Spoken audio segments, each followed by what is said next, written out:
শোষক পোকার কারণে রসুনের গোড়া পচে যায়, সেক্ষেত্রে ইমিডাক্লোপিড গ্রুপের ডিটো এসিআই কোম্পানির এই ওষুধটি আপনারা ব্যবহার করতে পারেন, তাহলে এই গোড়া পচা নিয়ে। আসসালামু আলাইকুম বন্ধুরা, আজকে আমরা আসলাম আমাদের একটা রসুনের প্রজেক্টে। দেখতে পাচ্ছেন কত সুন্দর গাছ হয়েছে আমাদের এই রসুন, অনেক ভালো ফলন হয়েছে। আমরা আপনাদেরকে আজকে রসুন বিষয়ে কিছু তথ্য দিয়ে সহায়তা করব।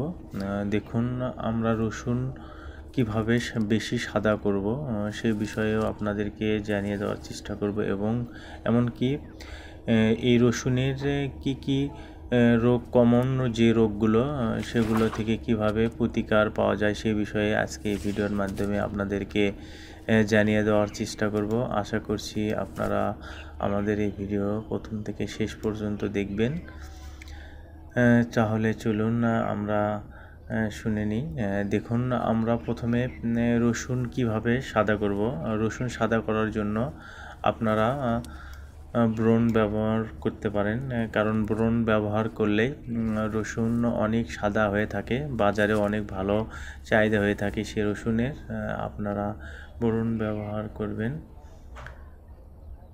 আরেকটি রোগ রসুন গাছে বেশি পরিলক্ষিত হয়, সেটা হলো আপনারা চোষক পোকা।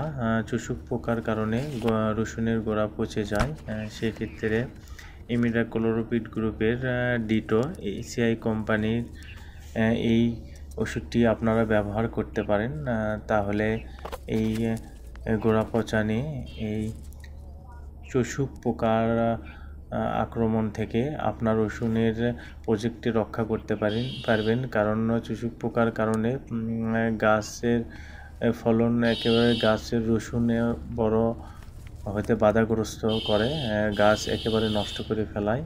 এই জন্য আপনারা এই ডিটো এসআই কোম্পানির এটা ব্যবহার করতে পারেন। এটা 15 লিটার পানিতে 25 ml করে বিকেলে স্প্রে করতে পারেন, তাহলে আপনাদের অনেক ভালো ফলাফল আশা করবেন।